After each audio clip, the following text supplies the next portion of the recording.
नाज़रीन, वॾे वज़ीर सईद मुराद अली शाह जी सदारत हेठि कोरोना टास्क फोर्स जो इजलास जारी आहे। इन हवाले सां वधीक अपडेट करण जे लाइ असां टेलीफोन लाइन ते मौजूदु आहे गुलशन शेख।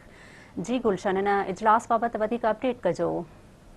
जी, मां तव्हांखे ॿुधायां त सिंध जे वॾे वज़ीर सईद मुराद अली शाह जी सदारत हेठि हिन वक़्तु टास्क फोर्स जो इजलास जारी आहे ऐं जंहिं इजलास में अहम फ़ैसिलनि जो अॼु इम्कान आहे। हिन वक़्तु जेको आहे त टास्क फोर्स में सेक्रेटरी काज़िम पाशा सिहत खाते जो सेक्रेटरी आहे, उहो ब्रीफिंग ॾेई रहियो आहे, जंहिंमें हुन ॿुधायो आहे त सिंध में कोरोना वायरस जो 13 सैकड़ो जेको आहे त मरीज़ थी विया आहिनि। काल्ह सिंध में 45 मरीज़ फोत थी विया, जॾहिं त 29 ॾींहंनि में 464 कोरोना सबबि फोत थिया आहिनि पेशेंट।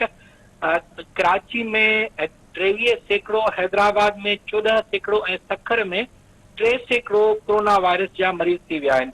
हिन वक़्तु 1192 मरीज़नि जी हालत कराची ऐं सिंध जे जेके सिंध जा ॿिया शहर आहिनि उन्हनि में हालत गणती जोगी आहे। 102 मरीज़ हिन वक़्तु वेंटिलेटर ते आहिनि। हिन वक़्तु सिंध में 4958 मरीज़ कोरोना वायरस जो शिकार थी चुका आहिनि।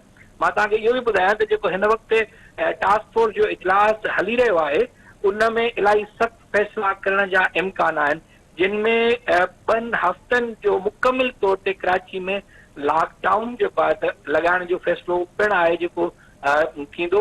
पर उन हवाले सां मां तव्हांखे ॿुधायां त वफ़ाक़ उन जी मुखालफ़त कई आहे त मुकमिल तौर ते कराची में लॉकडाउन न लॻायो वञे, जंहिं ते हिन वक़्तु जेको आहे त हुन ते गौर वीचार जारी आहे टास्क फोर्स में। पर इम्कान आहे त कराची में जेको आहे त सख़्तु क़दम खयां वेंदा। जी, अपडेट करण जे लाइ गुलशन, अव्हां जी महिरबानी।